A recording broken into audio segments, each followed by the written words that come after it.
Hi, my name's Mandy and this is my channel, Make It Sew.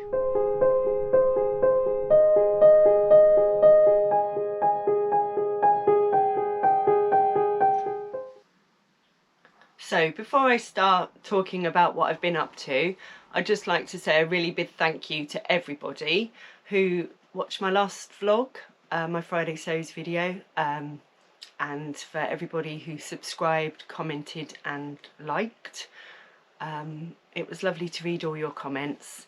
I also would like to say thank you to Sew Let's Sparkle with Sam and Sequin Girly Creates, who both mentioned me on their channels. So I had some people come over from there and that was really appreciated. Also, of course, to Jen from Today in Jen's Sewing Room, because without the hashtag, some people wouldn't have found me. So thank you everyone. Today I'm wearing Natalie and the Buttons Freya sweater from her book Stretch. I'll talk about it more in my summer sewing vlog that I'm hoping to make this week. But I had extra fabric left over from my Deer and Doe Sirocco jumpsuit, so I thought that was quite a nice fitted top to make, and it's a bit thicker than some of the scubas I've got, so it's quite nice for this time of year. It's meant to be autumn, but today is meant to be about 20 degrees, so I'll see how I feel later in it. I might get a bit warm.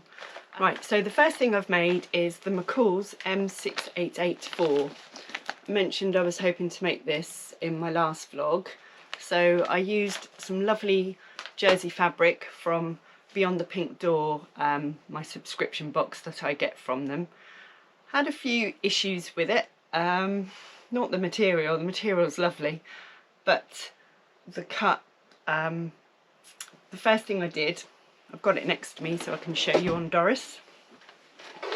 First thing I did was, because sometimes jersey can stretch out, I thought I'd put some stay tape along the bias of the neckline, but the only thing was I didn't read all the instructions straight away, so I put my stay tape on and then went to hem it, and it has quite a narrow hem, so my Benina managed it, but I was using the Seriflex thread that come in the box, and for some reason it didn't like the thread. Don't know why. I've used Mariflex several times on it, been fine, but for some reason the Metler thread version, it didn't like it, so it kept eating it. I don't think the stay tape obviously helped, so I won't use that again on very narrow hems, but other than that, that went really well. I've actually unpicked it again. I don't know if you'll be able to see that on the camera. I will pop a picture of me wearing it, because I did actually do some extra sewing where the centre is, but I wasn't very happy with it, so I've unpicked it, and what I think I need to do is actually unpick the bodice part, and if I can lower the camera I will. There we go. Unpick this bodice part here where you sew it all together from the crossover, and then see if it sits a bit better, because I love the dress. It wasn't too bad to follow either, but it's just unfortunate that at the moment how it sits, it would be a bit, let's just say, indecent of me to wear it. So I'm hoping to finish that properly, but like I say, you'll see me wearing it. It's a lovely dress for autumn, and I absolutely love the fabric. It's so soft. It's really lovely to work with. So thank you for that one, Andrea. The next thing I've made during the week is the Juno pyjamas from Tilly and the Buttons Make It Simple book. I've had these books for ages, and you don't appreciate how many different patterns there are in there that you like until you go over them again and think, oh, I really want to make that. So this was some fabric I got in another Andrea Beyond the Pink Door subscription box. We had 1.5 meters of each colourway or pattern. So far all I've managed to make is the top there. It's the first time, it came with some jersey bias binding, so it's the first time I've used the jersey bias binding, and I have to say that was really easy to use. You're not actually meant to put bias binding on the collar for the Juno pyjamas, but I didn't have enough cuffing material that I'd bought separately, so I just used the bias binding. And because I wanted it to be slightly longer on my top half, I put it round the bottom as well. Once I finish the bottoms, I will show you a picture. I was going to wear them, but I didn't get to finish the bottoms. And then they're the cuffs that I did. So I'm going to have the same cuffs on the pyjama bottoms as well. Again, this material is really soft. It's a viscose jersey. So that's the top half. And then I'm using the other type of pattern we got for the bottoms, and I'm hoping to pattern match, but it was a bit of a squeeze to get it all on the same piece of fabric, because with bottoms I have to always add a bit of length to them. I used to be about 5'9.5" height, but I think these days I'm more like 5'8" and a bit, but my legs are still long, so 2 inches I added to these ones, which is why it was a bit of a squeeze to get them all on the fabric. Earlier this month I set myself a challenge. I filmed on Instagram. I was tidying up some of my sewing drawers and I realised that I've got a lot of unfinished projects that I started. Obviously must have met a bit of a hiccup and put them away. So I'm being brave and I'm going to set myself the challenge of finishing one every month. So the current one I'm doing, when I actually looked at it, I've only got about 3 steps to do, but I started this a long while ago. I mean, the pattern in the magazine that I bought originally, it's going to shock you, is from 2015. I have been sewing on and off since, oh crikey, I would say about 15 years, but I've never got to the point until now where I've had enough time to really get into learning a lot about sewing and being able to just crack on with something without having to read how to do it again. So this is the one I'm doing. It's the Anna Tunic, sorry, from Amy Butler. You can see why I got confused there.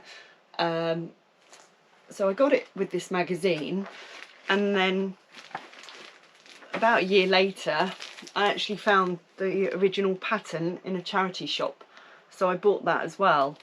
It's a lovely tunic. It's got a tie belt and a little homemade corsage as well you can put on if you like. The sizing is from extra small, which is a 32 bust, 26 waist and 36 hip, and then it goes up to what they call extra large, which is an 18 to 20, so a 42 bust, 37 waist and 47 hip. I believe I'm doing the large, which is the 14 to 16, because I have tried it on and luckily my size hasn't changed that much since I started it. But what I'm using, because when I first started sewing I didn't want to spend a lot on fabric, because obviously when you're new you don't want to spend lots of money and then, you know, not be able to finish it or make a mistake and then feel bad. So this, if you can see that, is an old curtain that I purchased from a charity shop, and then the lining is the curtain lining. So I've got to the stage now where I've done all the roulet loops for the buttons, and the buttons are even going to be second hand. And I've just got to literally sew round on the yokes, attach the lining at the bottom and sew the buttons on. So I'm hoping that will be my first one of many unfinished projects, and I can show you that next week. So that's all I've managed to make, but I have purchased a few items this week. None of fabric, don't worry, I'm still being good there. So the first thing is, I've already had these before. I'm sure you've seen them on other channels because I know other people have purchased, but the main reason I bought these to start with, really sad, I know, my favourite colour's purple, so of course I had to have purple pins as well. But these prim pins, they're really nice to use, they're easy grip. Like I say, I've had them before, but over the years I've run out. They are attached to some of my unfinished projects, so I purchased a few more to keep me going, because I am really good at finding blunt pins, and when you're trying to attach them to jersey it is not easy. So these are going to save me again. The second item, maybe a bit of a strange one, but when I went to my social at Walpole last time, excuse the rustling, it's in a bag, one of the ladies used this for tailor tacks. I haven't had a go yet, so obviously I can't comment, but I saw what she'd done. It is called, literally, a tagging gun. So you just literally put these where the tailor tacks would go, and they stay in the fabric. I'm not very good at, when I pull the pieces apart, the cotton tends to, even though it's nice and long, I manage to somehow catch it and it comes out, so I lose my tailor tack. So I'm going to have a go with those, and I'll let you know how I get on. I purchased that one from eBay. So the next thing I've got, you've probably heard about this one, but I've just bought some, or say bought, yeah, purchased some labels from Project Dresser Girl. I'm hoping to make a few dresses. I know we're getting to the end of September, but as I've got, after 2 night shifts coming up this week, I've got some time off, so I'm hoping to get some sewn up then. Every little helps. Then because I'm going more on lots of socials, I don't want to take my best quilt ruler, and I happened to be in Home Bargains this week and I saw this patchwork ruler by Sarah Ashford. There's quite a lot of her range in there, and this cost me, I think it was about £3, and I thought it's worth it. It is really sturdy, so it's not like flimsy material, so I thought that can stay in my bag for my sewing retreats and socials, and then I don't have to keep taking it out to use at home.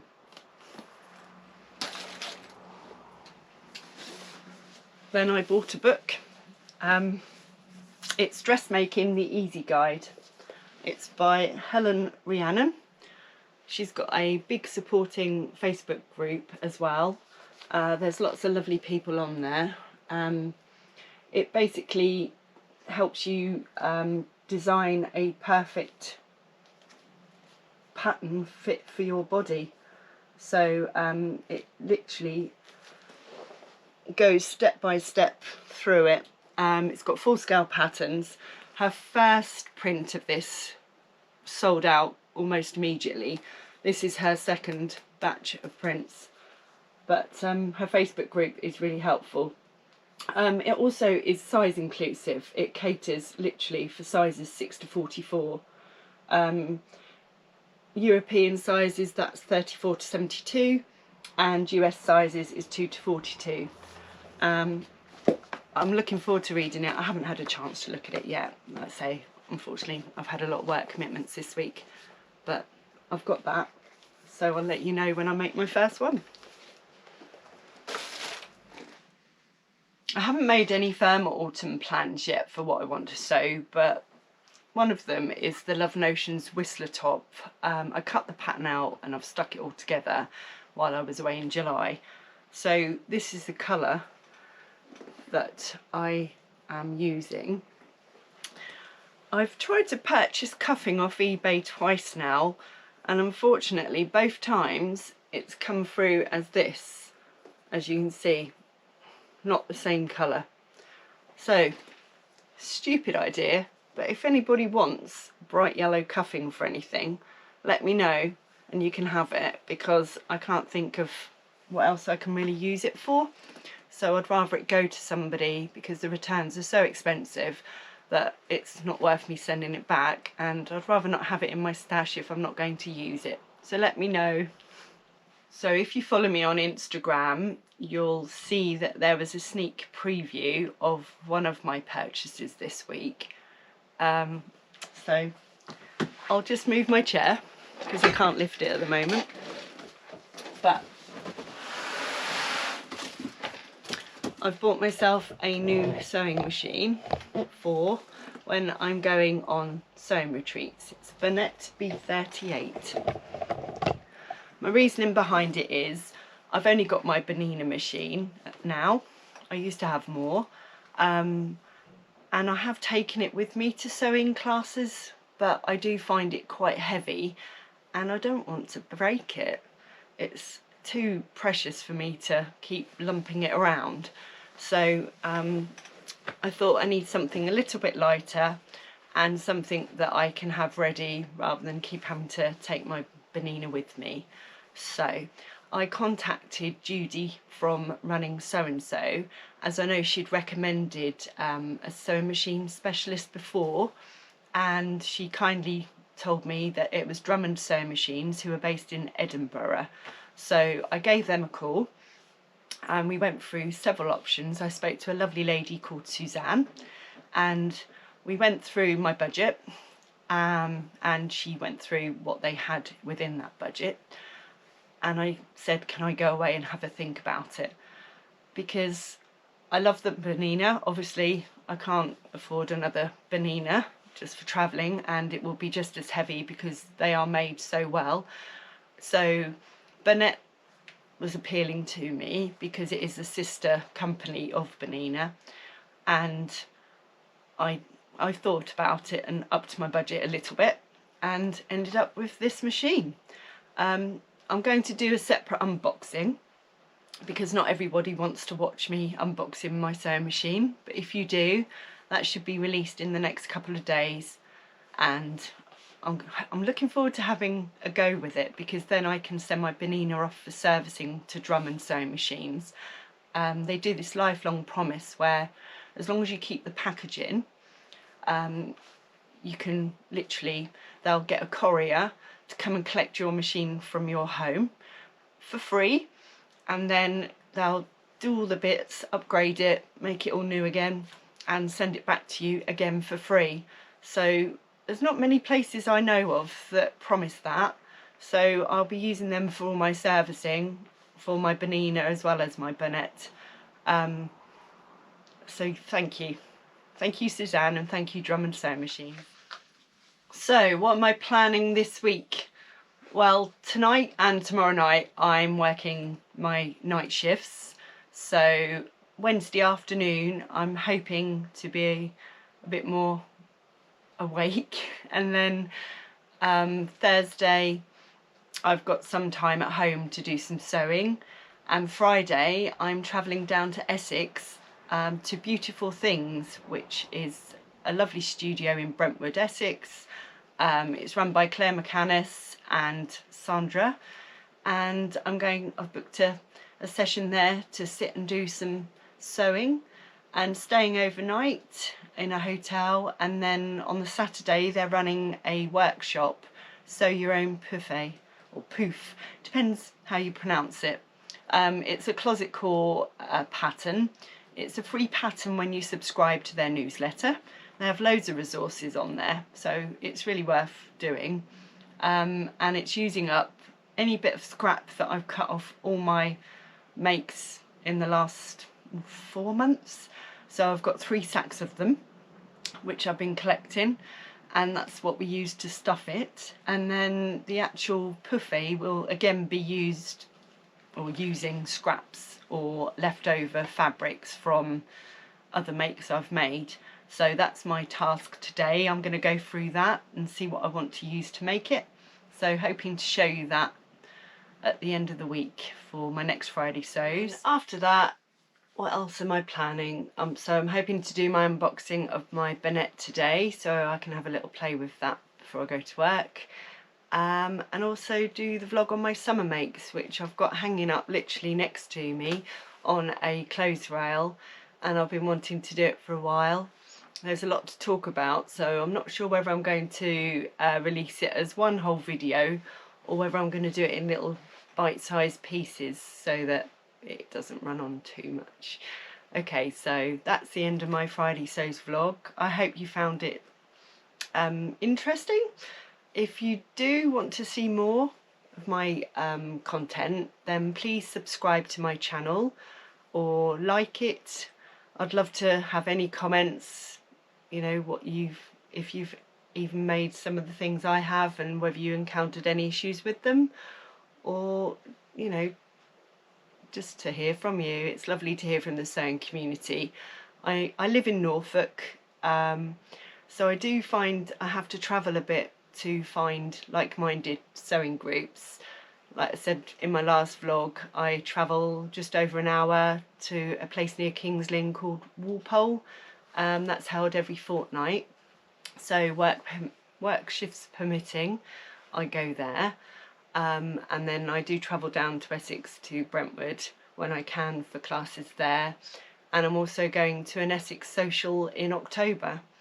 So to hear from anybody that's got the same interests as me without their eyes glazing over is brilliant. So thanks for watching, and I'll see you again soon. Bye.